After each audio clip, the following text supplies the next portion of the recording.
Pride and Prejudice by Jane Austen. Read by Chuck Brown. Chapter 54. As soon as they were gone, Elizabeth walked out to recover her spirits, or in other words, to dwell without interruption on those subjects that must deaden them more. Mr. Darcy's behavior astonished and vexed her. "Why, if he came only to be silent, grave, and indifferent," said she, "did he come at all?" She could settle it in no way that gave her pleasure. "He could be still amiable, still pleasing to my uncle and aunt when he was in town, and why not to me? If he fears me, why come hither? If he no longer cares for me, why silent? Teasing man! I will think no more about him." Her resolution was for a short time involuntarily kept by the approach of her sister, who joined her with a cheerful look, which showed her better satisfied with their visitors than Elizabeth. "Now," said she, "that this first meeting is over, I feel perfectly easy. I know my own strength, and I shall never be embarrassed again by his coming. I am glad he dines here on Tuesday. It will then be publicly seen that on both sides we meet only as common and indifferent acquaintance." "Yes, very indifferent indeed," said Elizabeth, laughingly. "Yes, very indifferent indeed," said Elizabeth, laughing.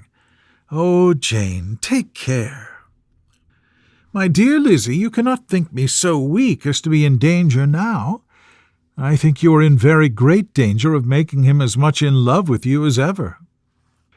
They did not see the gentleman again till Tuesday, and Mrs. Bennet, in the meanwhile, was giving way to all the happy schemes which the good humour and common politeness of Bingley in half an hour's visit had revived.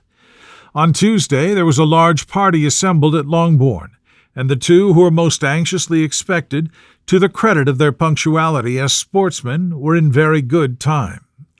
When they repaired to the dining-room, Elizabeth eagerly watched to see whether Bingley would take the place which, in all their former parties, had belonged to him, by her sister. Her prudent mother, occupied by the same ideas, forbore to invite him to sit by herself. On entering the room, he seemed to hesitate, but Jane happened to look round, and happened to smile. It was decided. He placed himself by her. Elizabeth, with a triumphant sensation, looked towards his friend. He bore it with noble indifference, and she would have imagined that Bingley had received his sanction to be happy had she not seen his eyes likewise turned towards Mr. Darcy, with an expression of half-laughing alarm. His behaviour to her sister was such during dinner-time as showed an admiration of her, which, though more guarded than formerly, persuaded Elizabeth that if left wholly to himself, Jane's happiness and his own would be speedily secured. Though she dared not depend upon the consequence, she yet received pleasure from observing his behaviour. It gave her all the animation that her spirits could boast, for she was in no cheerful humour. Mr. Darcy was almost as far from her as the table could divide them. He was on one side of her mother.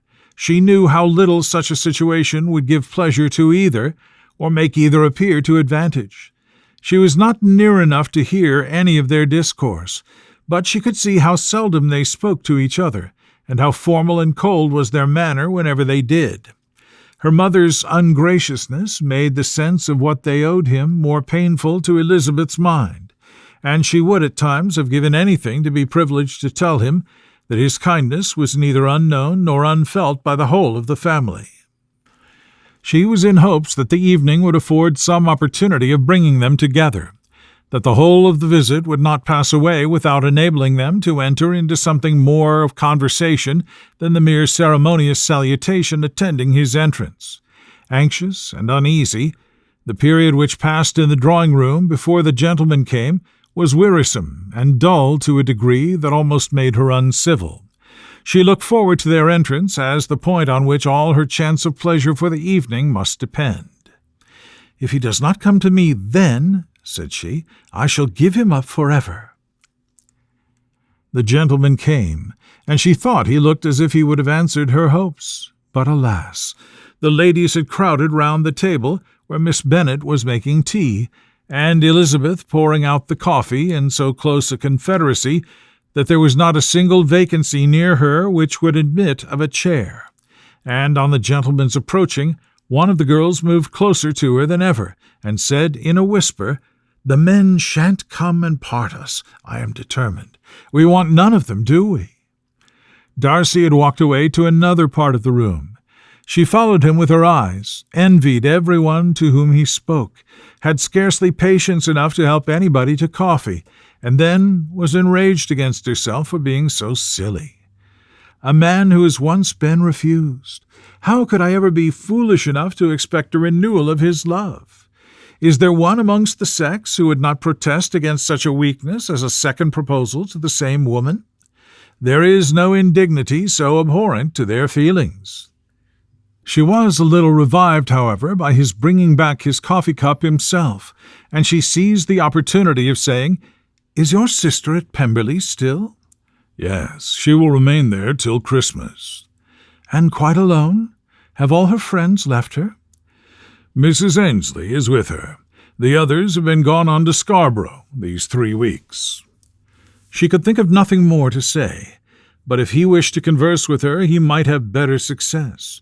He stood by her, however, for some minutes in silence, and at last, on the young lady's whispering to Elizabeth again, he walked away. When the tea-things were removed and the card-tables placed, the ladies all rose, and Elizabeth was then hoping to be soon joined by him, when all her views were overthrown by seeing him fall a victim to her mother's rapacity for whist-players, and in a few moments after seated with the rest of the party. She now lost every expectation of pleasure.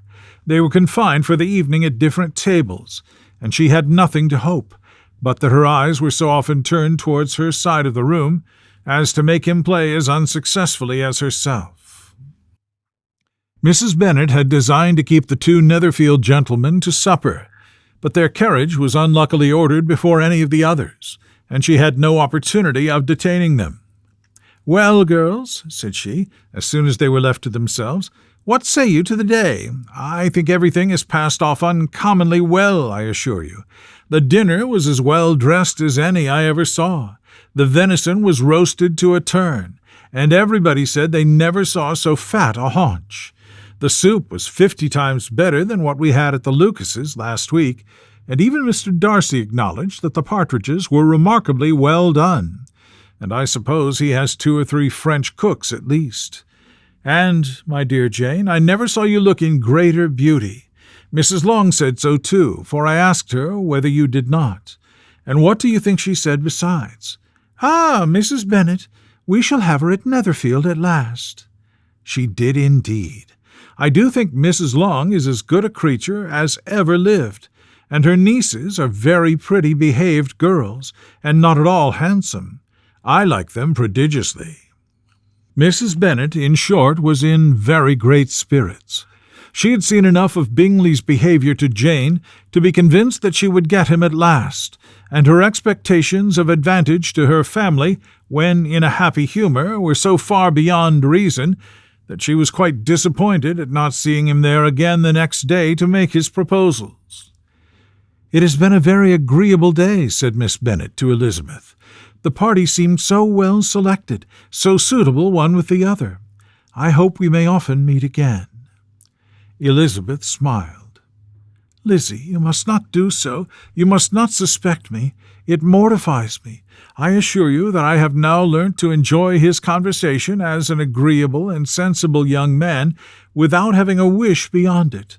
I am perfectly satisfied from what his manners now are, that he never had any design of engaging my affection. It is only that he is blessed with greater sweetness of address and a stronger desire of generally pleasing than any other man." "You're very cruel," said her sister. "You will not let me smile, and are provoking me to it every moment. How hard it is in some cases to be believed, and how impossible in others. But why should you wish to persuade me that I feel more than I acknowledge? That is a question which I hardly know how to answer. We all love to instruct, though we can teach only what is not worth knowing.